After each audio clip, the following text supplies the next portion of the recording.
So good morning, everyone. We discussed about electrode potential yesterday. Actually, electrode potential or half cell potential is a kind of potential difference between electrode and its solution. जैसे कोई भी electrode है, हमने कल discuss किया था कि एक metal rod होती है and that metal rod is kept immersed in the solution, aqueous solution of the same metals salt. Okay तो उसमें जो इलेक्ट्रोड की अगर टेंडेंसी होगी ज्यादा अपने आप को ऑक्सीडाइज करने की, means if the metal has a higher tendency to lose electron, तो वो ज्यादा से ज्यादा अमाउंट में लूज करेगा इलेक्ट्रॉन और इलेक्ट्रोड पे वो इलेक्ट्रॉन्स कलेक्ट होते जाएंगे and metal ions will migrate towards solution. तो सॉल्यूशन में एक तरह का पॉजिटिव चार्ज आएगा और इलेक्ट्रोड पे नेगेटिव चार्ज. तो such kind of electrode in which metal atom have higher tendency to get oxidized, their electrode potential is actually negative. You can say कि उनकी high oxidize होने की tendency है, ठीक है. तो उनके लिए high negative values होती हैं उनके electrode potentials की.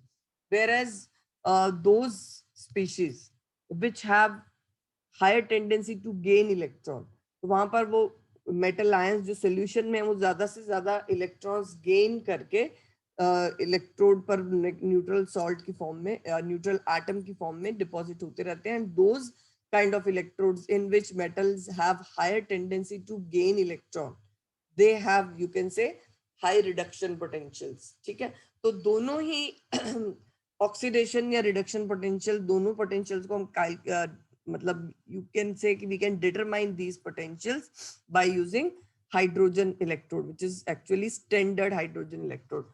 और किसी भी इलेक्ट्रोड के पोटेंशियल को अगर हम उस सॉल्यूशन की कॉन्सेंट्रेशन 1 मोलर रखते हैं, मींस हमने भी पढ़ा कि हाफ सेल में हम एक मेटल इलेक्ट्रोड को सॉल्ट सॉल्यूशन में डिप करते हैं. If the concentration of that salt solution is kept 1 molar, then the potential developed between the electrode and its solution is known as standard electrode potential. Always remember this term. और जितनी भी values calculate की गई हैं hydrogen electrode के reference में, वो सारी स्टैंडर्ड इलेक्ट्रोड पोटेंशियल्स की वैल्यू है. And standard hydrogen electrode again will revise today. ये actually it is a kind of electrode in which platinum metal rod is used because we are preparing here electrode for hydrogen gas. As you can say, gaseous substances cannot be converted into a rod or electrodes. तो उस condition में हम एक inert metal use करते हैं.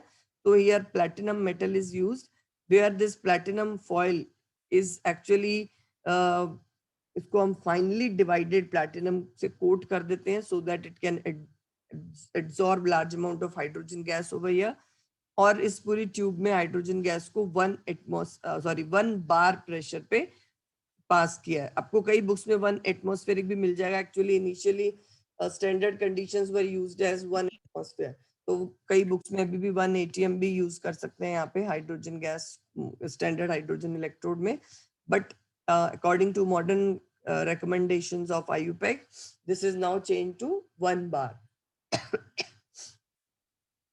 So hydrogen gas is kept at 1 bar here, and hydrogen solution, hydrogen ion solution, maybe any acid solution, HCl or H2SO4 can be taken here, but concentration must be 1 molar.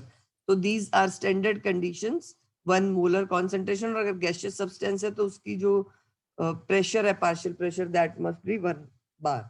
तो इस condition में hydrogen electrode के साथ, ये हमारा एक half cell हो गया, इसके साथ हमने दूसरी हाफ सेल को कनेक्ट करके अगर हम दोनों इलेक्ट्रोड पोटेंशियल्स के डिफरेंस को वोल्ट मीटर लगा के कैलकुलेट कर सकते हैं. तो वोल्ट मीटर पे जो रीडिंग आएगी बेटा, that reading will give you the exact electrode potential of the second one which is connected with this hydrogen electrode. ठीक है, और क्योंकि हमने हाइड्रोजन इलेक्ट्रोड, जिसको हम स्टैंडर्ड हाइड्रोजन इलेक्ट्रोड भी कहते हैं, SHE, या in few books you can find the term NHE, normal hydrogen electrode. ठीक है, normal conditions means 1 molar concentration of solution and 1 bar concentration of gas. So we can find out standard electrode potentials for any type of half cell, and here it is mentioned At 298 Kelvin, the EMF of the cell, standard hydrogen electrode, and second half cell constructed by taking standard hydrogen electrode as anode and the other half cell as cathode. मतलब जिस half cell का हमें electrode potential find करना है उसको हमने cathode की जगह यूज करना है और स्टैंडर्ड हाइड्रोजन इलेक्ट्रोड को एनोड की जगह यूज करना है. And always remember this thing that while representing a particular electrochemical cell, हमें बार बार डायग्राम बनाने की जरूरत नहीं है. इस सेल को रिप्रेजेंट करते हैं हम इस मेथड से. Just wait, here it is written platinum which is taken as, ये उसके लिए यूज होगा बेटा जब आपको कोई गैसियस इलेक्ट्रोड लेना है. तो प्लैटिनम इन सॉलिड फॉर्म, ये एक लाइन हमने डिवाइड करने के लिए रखी है यहाँ पे, इससे ये कि सेपरेट हुए हैं दोनों. Hydrogen in the form of gas at 1 bar and hydrogen gas is dipped in hydrogen ion solution. तो ये सिंगल लाइन हमें एक ही सिंगल हाफ सेल की जितने भी कंपोनेंट्स हमने यूज किए हैं उनके सेपरेशन के लिए यूज करनी है.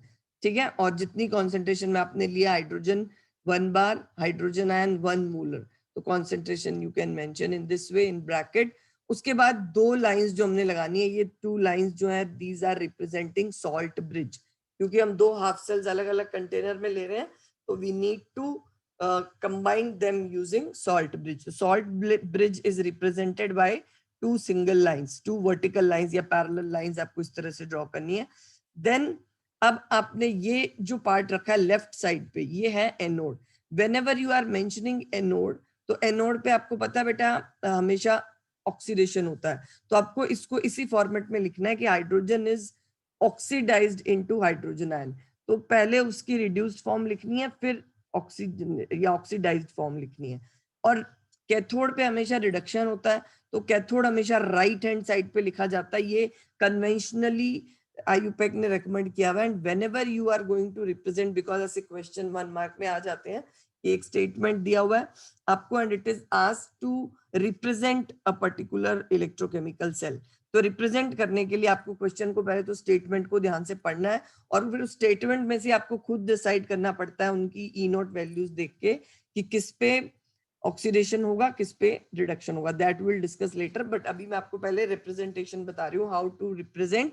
Firstly you will mention anode. Anode को मेंशन करने के लिए आपको उसका न्यूट्रल फॉर्म पहले लिखना है और फिर उसका ऑक्सीडाइज्ड फॉर्म लिखना है. मींस रिड्यूस्ड फॉर्म पहले, ऑक्सीडाइज्ड बाद में, फॉलोड बाय सिंगल लाइन. अगर सिर्फ सिंपल मेटल इलेक्ट्रोड है तो जैसे अभी जिंक होता है, यहाँ पे जिंक मेटल सॉलिड लिख के ब्रैकेट में सिंगल लाइन से उसको सेपरेशन शो करो. जिंक 2 पॉजिटिव आयंस, ब्रैकेट में उनकी कॉन्सेंट्रेशन 1 मोलर. ठीक है, divided by salt, this salt bridge divided by separated by salt bridge. Than copper +2 ion, concentration 1 molar, separated by copper salt, copper metal, जो metal electrode है. तो in this way you can represent any electrochemical cell symbolically. You need not to draw, because sometimes when it is asked in a question, how will you represent this particular cell, then students they start drawing of those half cells. No need to draw. This way, if you are representing a particular cell, it is automatically shows what is happening in what side. ठीक है, और अगर कोई gaseous substance है anode पे या cathode पे, तो उसके साथ आपको अगर इलेक्ट्रोड मेटल जो भी वहां पे मेंशन होगा क्वेश्चन में, जनरली प्लैटिनम इज टेकन, तो you can write platinum separated by this whatever gas is used there.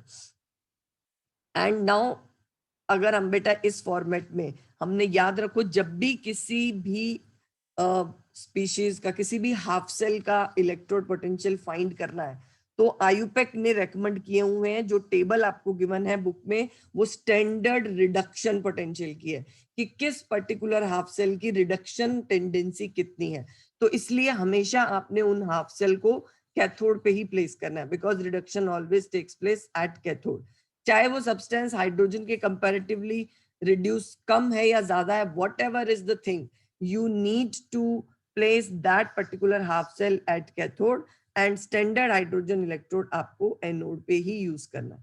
ठीक है, और उसके बाद आपको वोल्ट मीटर में जो रीडिंग्स आएंगी, that reading will give you the difference of these two half cells, and actually we are assuming standard hydrogen electrode potential as 0. ठीक है, तो आपको जो एग्जैक्टली डिफरेंस मिल रहा है उन दोनों का, that is equal to the electrode potential of that particular half cell. अब देखो ये है आपकी टेबल जिसको हम कहते हैं electrochemical series. Electrochemical series is actually an arrangement. You can note down this heading in your notebook. Electrochemical series is an arrangement of, you can say, species. Species का मतलब यहाँ पे कोई ionic species भी हो सकती है, neutral atoms भी हो सकते हैं, in any way they may be. So it is arrangement of various species in increasing order of their or in decreasing order of their reduction potential. Actual में आप देखोगे टेबल पे टॉप पे आपको जो स्पीशीज मिल रही है, दिस इज फ्लोरीन. फ्लोरीन की टेंडेंसी इलेक्ट्रॉन 2 इलेक्ट्रॉन्स गेन करके फ्लोराइड आयन में कन्वर्ट, मतलब एक fluorine atom will gain 1 electron to form 1 fluoride ion, but actually fluorine exist in F2 form, तो it will gain 2 electron to form 2 fluoride ion. तो इस reaction के लिए या इस हाफ सेल के लिए जब हम हाइड्रोजन के साथ SHE के साथ कनेक्ट करके इसका स्टैंडर्ड इलेक्ट्रोड पोटेंशियल फाइंड करते हैं, it comes out to be 2.87. This is the highest positive E naught value. E naught का मतलब क्या है? स्टैंडर्ड इलेक्ट्रोड पोटेंशियल, और मोर एक्यूरेट फॉर्म में हम कहेंगे इसको standard reduction electrode potential. Actually ये रिडक्शन फॉर्म में, क्योंकि आप देखो सारी जो रिएक्शंस हैं वो रिडक्शन फॉर्म में लिखी हुई हैं. रिडक्शन फॉर्म का मतलब क्या है? ऑक्सीडाइज फॉर्म ने इलेक्ट्रॉन्स गेन किए और अपने आप को रिड्यूस किया.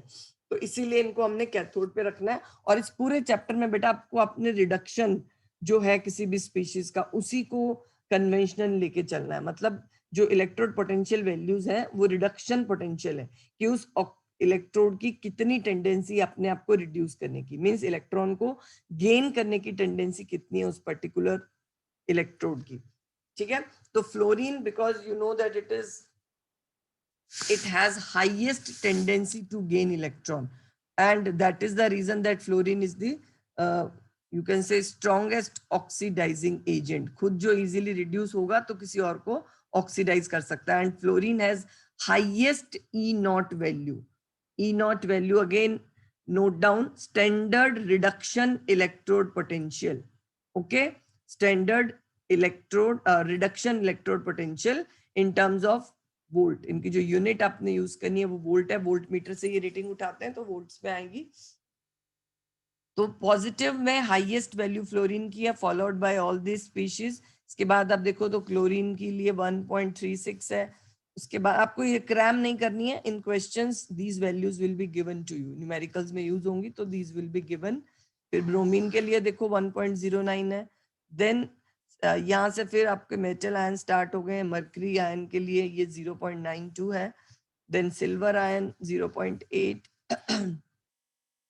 Copper ion, copper 1 positive ion के लिए 0.52, कॉपर 2 पॉजिटिव आयन के लिए 0.34 है. ठीक है, उसके बाद देखो ये हाइड्रोजन मिडल में आ रहा है. Hydrogen has electron accepting tendency 0, मतलब इसको हमने स्टैंडर्ड हाइड्रोजन इलेक्ट्रोड के टर्म में एज्यूम किया हुआ है कि हाइड्रोजन को 0 रेफरेंस लेकर इसके कंपैरिजन में आपने बाकी एलिमेंट्स या बाकी आयंस, केटायंस है या एनायंस है या कोई भी रेडिकल है, उसकी टेंडेंसी ऑक्सीडाइज या रिड्यूस होने की कितनी है वो वैल्यूज हमने फाइंड किए हैं. तो हाइड्रोजन को 0 कंसीडर किया हुआ है. और उसके बाद देखो यहाँ पर आपको 0 हाइड्रोजन के बाद जो वैल्यूज मिल रही हैं टेबल में, these values are in negative. Means ऊपर वाली जो स्पीशीज हैं बेटा हाइड्रोजन से जिनका electrode potential E not values positive में है, उसका मतलब these species have higher tendency to reduce as compared to hydrogen. Hydrogen के कंपैरेटिवली इलेक्ट्रॉन्स गेन करने की टेंडेंसी इन स्पीशीज की हायर है. और अगर आप इन जिनके नेगेटिव इलेक्ट्रोड पोटेंशियल है, इनका मतलब ये है कि these species have lesser tendency to get reduced. Means as compare, अगर आप इसका रिवर्स देखो कि Pb will lose 2 electron to form Pb2 positive ion, तो जो इलेक्ट्रोड पोटेंशियल वैल्यू होगी वो उसकी पॉजिटिव आ जाएगी. मींस अगर किसी रिएक्शन की एक फॉरवर्ड डायरेक्शन में E नॉट वैल्यू नेगेटिव होती है तो उसके रिवर्स डायरेक्शन की जो ई नॉट वैल्यू है दैट बिकम्स पॉजिटिव। तो क्योंकि ये मैंने आपको पहले ही बताया ई नॉट वैल्यू सबके रिडक्शन टेंडेंसीज के निकाले हुए हैं, and as you know that metals have stronger tendency to get oxidise, metals की रिड्यूस होने से ज्यादा ऑक्सीडाइज होने की टेंडेंसी होती है, इसलिए इनके जो रिडक्शन पोटेंशियल्स हैं वो नेगेटिव होते हैं, जो हाइड्रोजन के कंपैरेटिवली स्ट्रॉन्गर या रिएक्टिव एलिमेंट्स हैं मेटल्स। अब ये जो आप देख, आपको लोअर क्लासेस में याद होगा अपने मेटल एक्टिविटी सीरीज जो पढ़ी है, उसमें हाइड्रोजन से बिलो जो मेटल्स होते हैं, सिल्वर, कॉपर, मर्करी, गोल्ड, इन सब की जो रिएक्टिविटी है वो हाइड्रोजन से कम होती है। अब यहाँ पे देख लो क्यों हम उसको रिएक्टिविटी से रिलेट करते हैं, एक्चुअली वो सीरीज इसी सीरीज से उठाई हुई है। The basic series is electrochemical series, E naught values की जो अरेंजमेंट है इन डिक्रीजिंग ऑर्डर, ठीक है। तो यहाँ पर आपको हाइड्रोजन से अबव जो एलिमेंट्स मिल रहे हैं वो एक्चुअली रिएक्टिविटी सीरीज को इसका रिवर्स कर दिया गया है, उसमें हाईली रिएक्टिव मेटल से स्टार्ट करके लेस रिएक्टिव मेटल तक है, but actually this series is in decreasing order of reduction potentials, and in this series you will find lithium at the lowest position. Lithium की electron gain करने की जो tendency है aqueous medium में वो lowest है, because lithium has highest tendency to lose electron and it remains in the form of lithium ion, and that is the reason lithium is the strongest reducing agent with highest negative 3.05 volt value. अब इस table की utility बहुत मतलब जगह पे आती है, आपको इसके बेस पे शॉर्ट क्वेश्चंस आ जाते हैं, उसमें वैल्यूज अदरवाइज आपको गिवन होती है, बट एक चीज जो आपको यहाँ एनसीईआरटी बुक में नहीं है but in reference books you will find various applications, आप अभी नोट कर सकते हो उसको। Right, first point, applications of electrochemical series.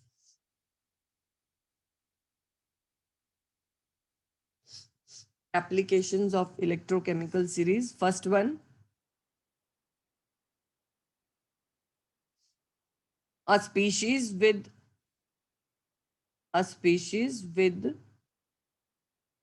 high negative E naught value.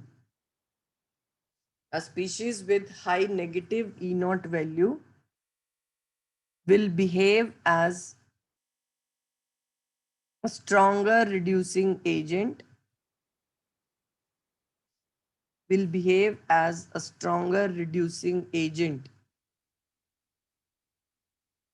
whereas a species with high positive E naught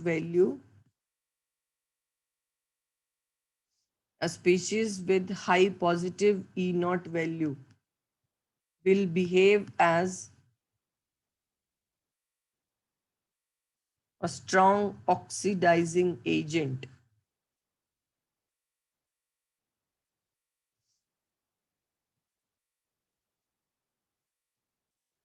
Lithium is the strongest reducing agent with E naught value minus 3.05 volt,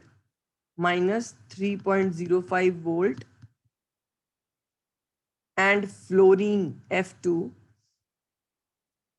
is the strongest oxidizing agent with E naught value 2.87 volt. एक application तो ये हो गया कि आप इस series में compare कर सकते हो एलिमेंट्स को कि कौन सी स्पीशीज का नेचर जो है वो ऑक्सीडाइजिंग रहेगा या reducing. Now I am asking you one question, table आपके सामने है ये। If you have kept nickel metal in a solution of copper sulfate, okay, what reaction will take place, or which species will get oxidized and reduce? Means अगर आपके पास दोनों तरह के मतलब सब्सटेंसेस हैं, यहाँ पर लेड ले लिया आपने, सपोज लेड आयन भी, लेड इन लेड आयन आपके पास एक ये हाफ सेल है, हाफ सेल की फॉर्म में हम बात कर लेते हैं। एक हाफ सेल हमारे पास है copper metal dipped in copper sulphate, ये वाला सेकेंड वाला देख लो, Cu2 पॉजिटिव और एक है Pb2 पॉजिटिव, दो हाफ सेल्स आपके पास है, आपने इन दोनों को कनेक्ट करके एक इलेक्ट्रोकेमिकल सेल बनाया, ठीक है। कौन सी हाफ सेल पे ऑक्सीडेशन होगा, कौन सी हाफ सेल पे रिडक्शन होगा? Can anyone guess? Ma'am PB पे ऑक्सीडेशन होगा, सीयू पे रिडक्शन। यस, बिकॉज पीबी जो है इसकी टेंडेंसी रिड्यूस होने की कम है, बिकॉज इसका रिडक्शन पोटेंशियल नेगेटिव में है, whereas in copper half cell the tendency to get reduce is higher. तो आप बेटा दोनों के ई नॉट वैल्यूज कंपेयर करो, ई नॉट वैल्यूज जिसका हाई पॉजिटिव है that species will get oxidised, जिसका E naught value high positive है that species will get reduced, actually मतलब वो कैथोड का काम करेगी, और जिस स्पीशीज की ई नॉट वैल्यू नेगेटिव में है that species will get oxidised.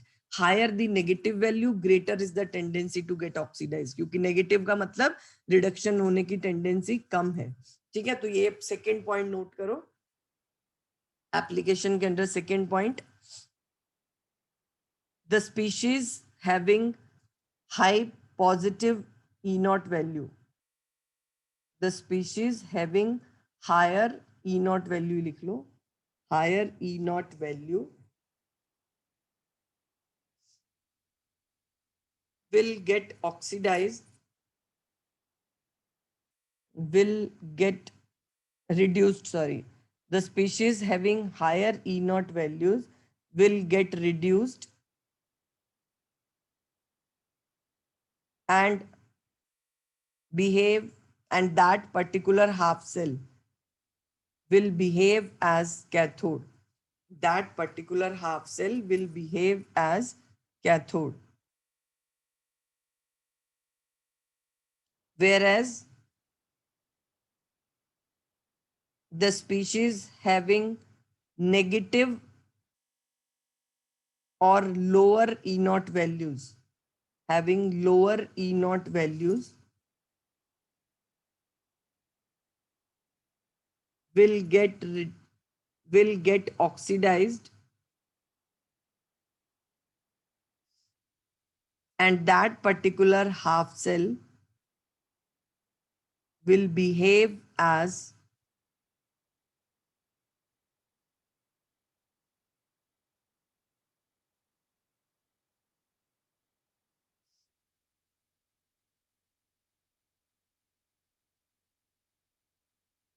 anode.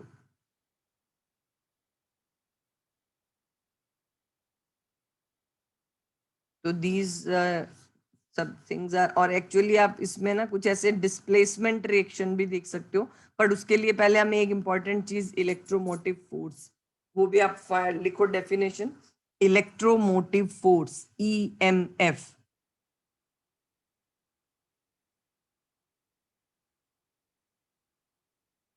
EMF और सेल पोटेंशियल भी कह सकते हैं इसको, इलेक्ट्रोमोटिव फोर्स EMF और cell potential, it is the maximum voltage, it is the maximum voltage that can be obtained from a cell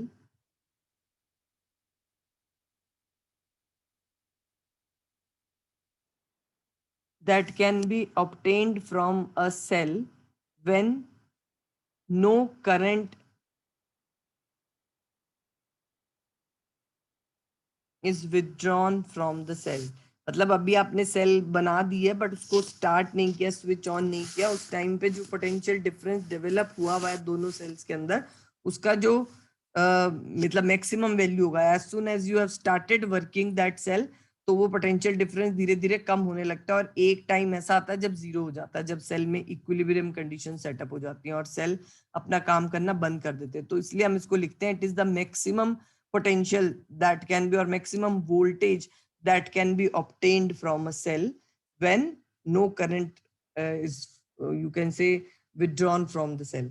और secondly इसको लिखोगे आप, it is equal to the difference, it is equal to the difference in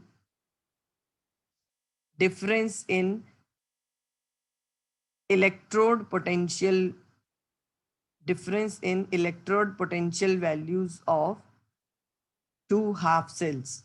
It is equal to the difference between electrode potential values of two half cells. Formula क्या है?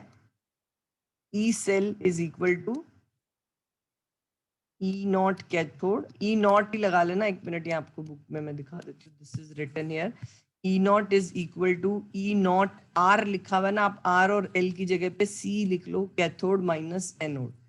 In this way you can write E is equal to E cathode, E naught is equal to E cathode minus E naught.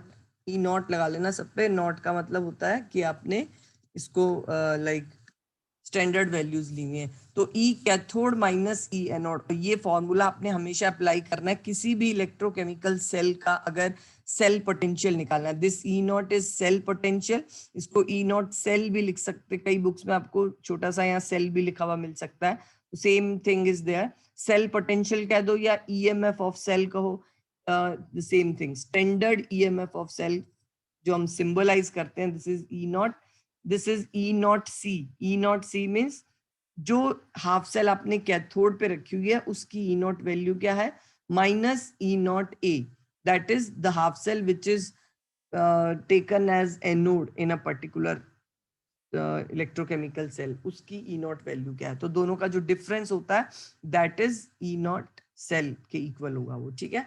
और a cell is, you can say, अगर E cell की जो value है वो positive आती है तो in that case you can say the cell is working. मतलब एक सेल जो है स्पॉन्टेनियसली वर्क करेगा if E cell comes out to be negative. ये पॉइंट भी मेंशन कर लो आगे. If E cell comes out to be positive, if E cell comes out to be positive, मतलब ये वैल्यू दोनों के जो डिफरेंस है E cathode minus E anode, अगर ये पॉजिटिव आता है तो वो सेल स्पॉन्टेनियस होगा. If E naught cell comes out to be positive, the cell will work spontaneously or the cell reaction will be spontaneous. अब ये आपको तभी ना दो हाफ सेल दिए हुए हैं और आपको बताना है कि इसमें से इलेक्ट्रोकेमिकल सेल किस तरह से बनेगा. तो दोनों हाफ सेल है आपके पास, तो ऑप्शन दोनों है ना कि आप किसी को भी कैथोड पे लगा सकते हो, किसी को एनोड पे. तो अगर आपको बाई चांस वो ट्रिक भूल गया है कि आपको ई नॉट वैल्यू से गेस करना है कि आपको कौन सी सेल एनोड पे लगानी है, कौन सी हाफ सेल कैथोड पे, तो आप दोनों ही कंडीशंस के लिए EC माइनस EA ये जो फॉर्मूला लगा के E नॉट कैलकुलेट कर सकते हो. जिस केस के लिए E नॉट वैल्यू पॉजिटिव में आएगी वो ही सेल स्पॉन्टेनियसली वर्क करेगा. मींस आप उसी चीज को एनोड पे और दूसरी को कैथोड पे लोगे. क्लियर? तो both of the ways you can do the questions. अगर आपको ये याद नहीं रहता, कि याद रहे तब भी कंफ्यूजन रहती है कुछ बच्चों को कि कौन सा एनोड ले कौन सा कैथोड ले, तो दोनों साइड पे आप कैलकुलेशंस करके फाइन रफ पे चेक कर सकते हो. बहुत बड़ी कैलकुलेशन तो है नहीं. ई नॉट वैल्यूज को देख के ही बस एक, मतलब आप रफ सा आप कैलकुलेट कर लो कि जिसमें से जिसको नेगेटिव सब्ट्रैक्ट करके एक पॉजिटिव वैल्यू में आंसर आता है, तो that will be possible only. ठीक है. तो दोनों वेज में आप इसकी कैलकुलेशंस कर सकते हो. Tomorrow will discuss few numericals on the basis of that. अभी बेटा आपको इसमें से कोई भी डाउट, लाइक अब ई नॉट जो है आपका वो पॉजिटिव आएगा तो वो सेल रिएक्शन स्पॉन्टेनियस होगी. इसके बेस पे ना कुछ क्वेश्चंस आपको ऐसे भी मिल जाते हैं. Let us C.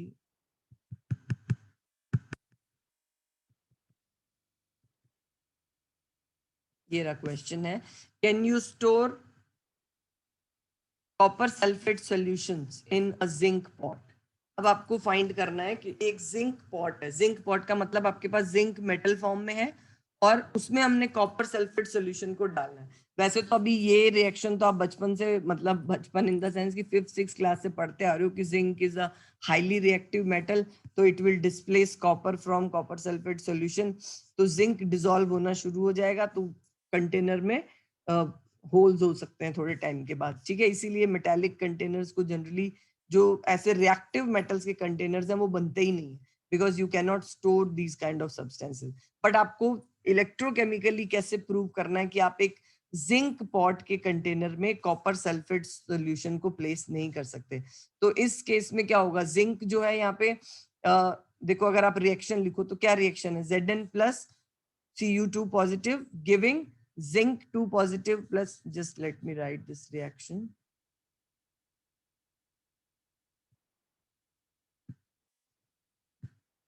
For this the reaction will be zinc plus copper sulfate ही अगर हम लिख लेते हैं, नहीं तो copper ions भी लिख सकते हो, same thing, zinc 2 positive plus और जिंक सल्फेट कर देते हैं। वैसे तो आयंस के फॉर्म में ही लिखते हैं हम इक्वेशंस यहाँ पर, क्योंकि बेसिकली सल्फेट आयन में तो कोई चेंजेस नहीं आ रहे, only the oxidation and reduction is taking place for zinc and copper ions. ठीक है, तो यहाँ पे जिंक ने 2 इलेक्ट्रॉन लूज किए and it has converted into zinc 2 positive, मतलब जिंक का हुआ ऑक्सीडेशन एंड कॉपर 2 पॉजिटिव से कॉपर में आया, दैट मीन्स इसका हुआ रिडक्शन।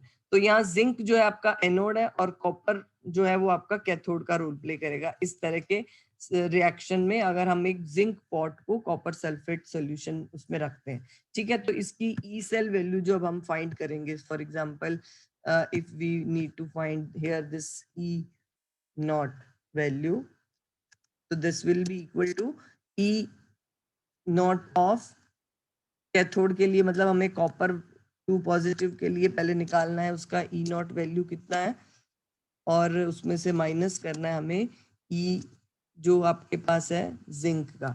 इसको एक मिनट, कल मैं मतलब थर्सडे से I will be going to school, because अभी हमें 3 days पर वीक हम लोग स्कूल जाते हैं, तो it's better if we have board. ठीक है, तो बेटा इसको आपने सॉल्व करना है, ई कॉपर का रिडक्शन पोटेंशियल माइनस जिंक का रिडक्शन पोटेंशियल। तो अभी हम देखते हैं इसकी वैल्यू टेबल में से। कॉपर के लिए तो 0.34 है, और zinc I think it is in negative 0.76 volt है, फिर भी एक बार चेक करने दो।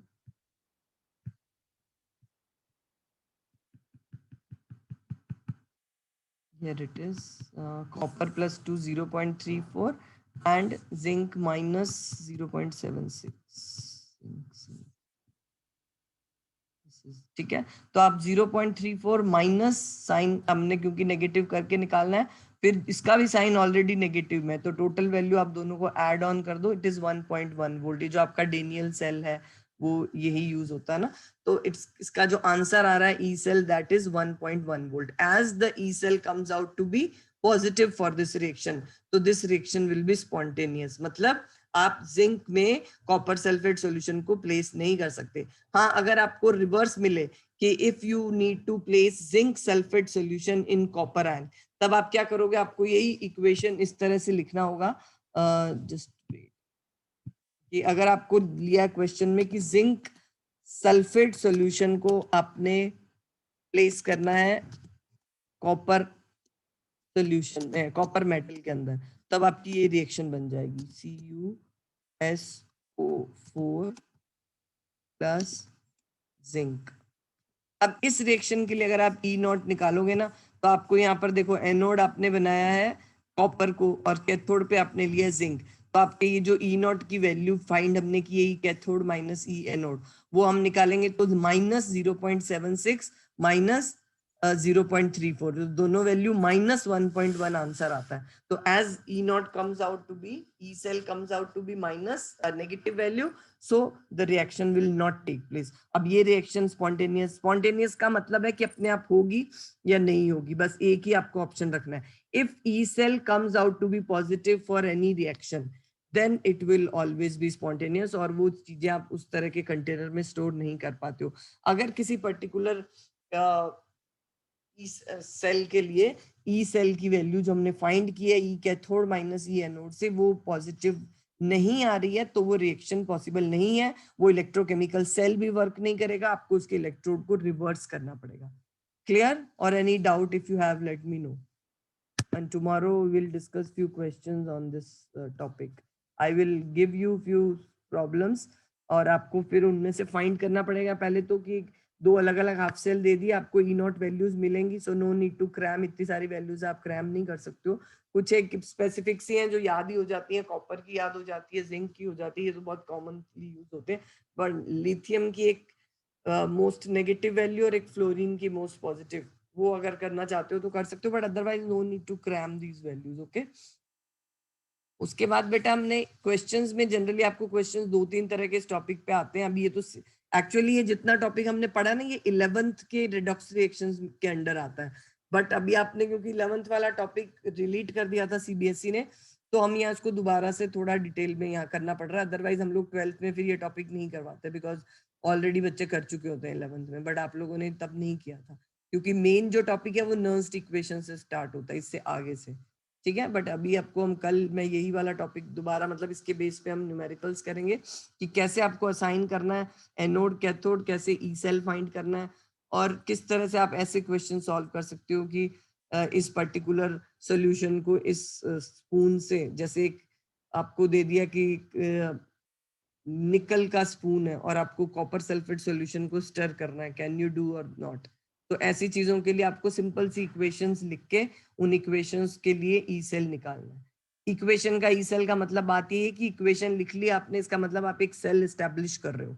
ये रिडॉक्स रिएक्शंस अपने आप में एक इलेक्ट्रोकेमिकल सेल को रिप्रेजेंट करती हैं। अब वो सेल, वो रिएक्शन स्पॉन्टेनियस है या नहीं है, वो डिपेंड करता है उनकी ई सेल वैल्यूज पर। If E cell comes out to be positive, then only then reaction will take place, otherwise reverse of that reaction will be possible, not the forward one. Any doubt if you have in this topic, let me know. और एक चीज और है, इस table को देख के बेटा एक और एप्लीकेशन भी है इस इलेक्ट्रोकेमिकल सेल का, कि इस टेबल के बिलो जितने भी मेटल्स हैं, हाइड्रोजन के बिलो, हाइड्रोजन से बिलो हुए जो भी मेटल्स हैं, they can displace hydrogen from any acid solution. आपने पढ़ा ना, हायर रिएक्टिव मेटल्स कैन